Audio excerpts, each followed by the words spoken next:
11h, Culture Média. Thomas Hill.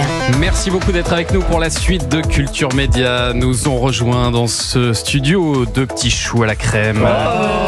Oui. Autrement dit, il ne faut pas abuser d'eux.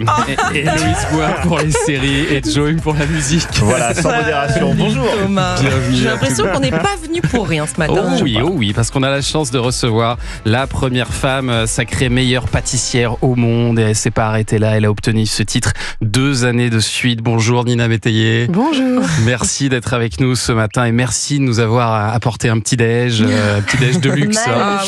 On va s'en occuper dans un instant. Pour l'instant, on ne touche pas au gâteau. Touche avec les yeux. Voilà, exactement. On s'intéresse d'abord à notre invité, c'est quand même la moindre des choses.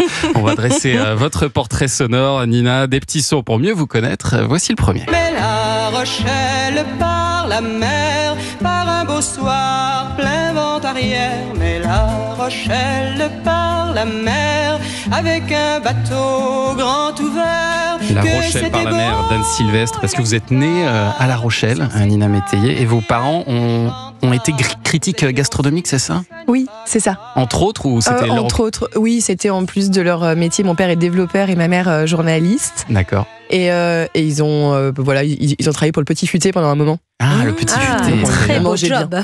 Et ça veut dire qu'ils vous emmenaient dans les bons restos et tout ça ?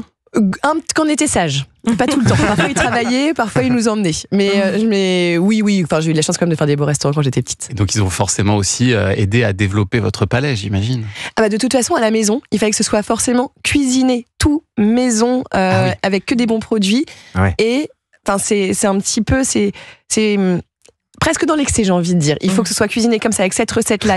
On ne cuit pas n'importe comment. Quelle pâte, Ah oui, c'était carré. On fait tout, voilà.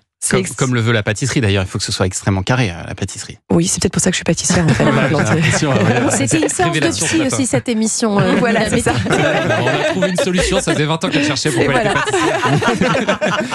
Et alors, est-ce que le fast-food par exemple, c'était interdit à la maison ?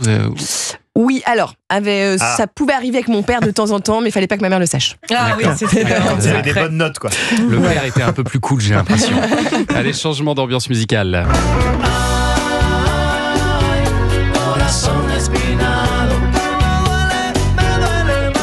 Ça vous dit quelque chose, ça, où je suis le seul ? Absolument, et le groupe Maná. Voilà. Parce qu'à 16 ans, Nina Métayer, vous partez au Mexique. Pourquoi le Mexique alors que vous ne parliez pas espagnol ? Bah oui, mais en fait c'est parce que je ne savais pas faire grand chose de ma vie.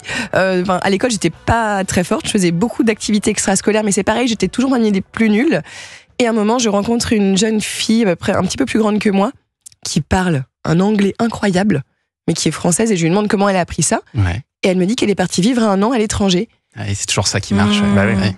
Et mais comme les États-Unis étaient prisés et que tout le monde voulait partir aux États-Unis, on m'a dit que le Mexique, il n'y a pas grand monde qui voulait partir au Mexique à cette époque-là, parce que envoyer son enfant de 16 ans au Mexique, c'est pas forcément très rassurant pour les parents. Ouais. Et du coup, j'ai décidé de partir là-bas parce qu'il y avait plus de place. Et vos parents, ils n'avaient pas peur ?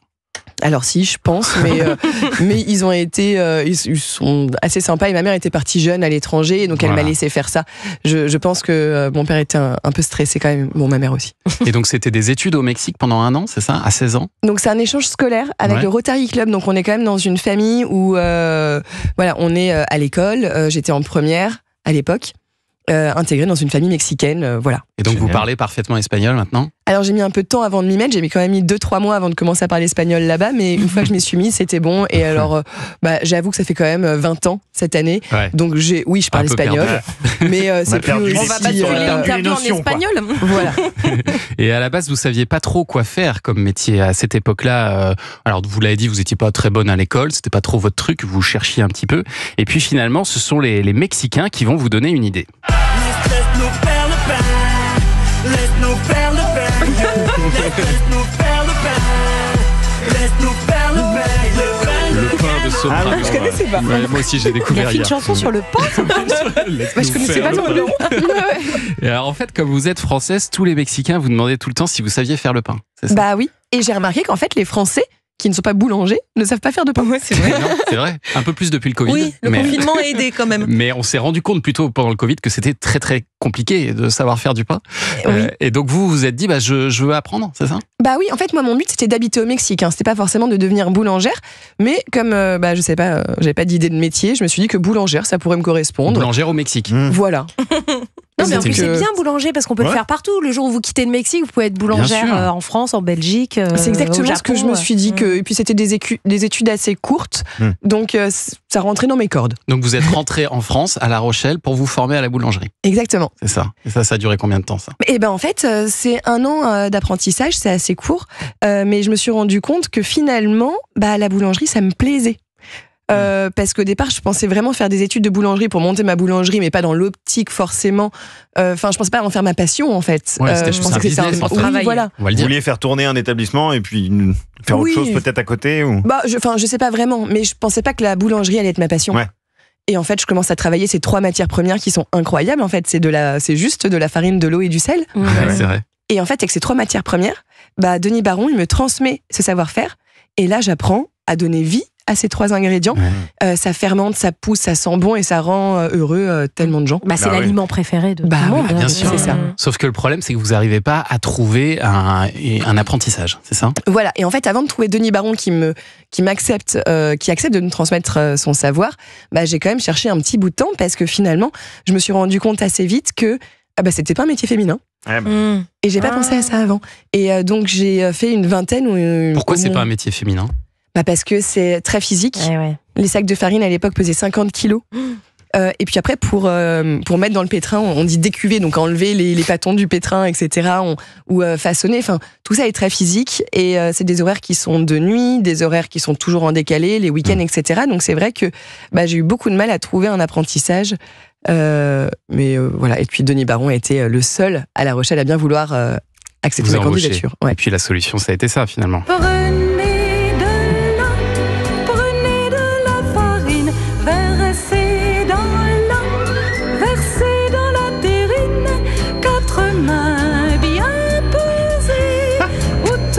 C'est pas C'est Podane. C'est la chanson de Podane. C'est Podane. Catherine Deneuve. Quel est le moment où vous vous êtes dit, Nina Métayer, mon métier en fait ce sera pas la boulangerie, ce sera la pâtisserie? Et en fait, je suis arrivée à Paris et je cherchais un emploi en boulangerie, évidemment, dans des bonnes boulangeries, et j'en ai pas trouvé. On m'a pas accepté encore une fois. Et je me suis dit, j'avais remarqué qu'il y avait plus, donc j'avais le choix entre vendeuse ou pâtissière comme formation pour rentrer dans les boulangeries. Et je me suis dit que si j'apprenais à faire de la pâtisserie, je rentrerais dans les fournils des boulangeries. Ouais. Je leur montre, ils m'embaucheraient en tant que pâtissière. Puis moi, je leur montrerais que, en fait, ils peuvent me faire confiance et que je sais faire du pain. Et là, je deviendrai boulangère. J'arrive à porter les 50 kilos, moi. Voilà, c'est ça. Non mais donc la pâtisserie, ça a été une porte d'entrée pour revenir à la boulangerie, quoi. Ah oui, non, mais j'aimais pas C'est faire fou. des gâteaux ni les manger. C'est marrant. C'est du tout. incroyable.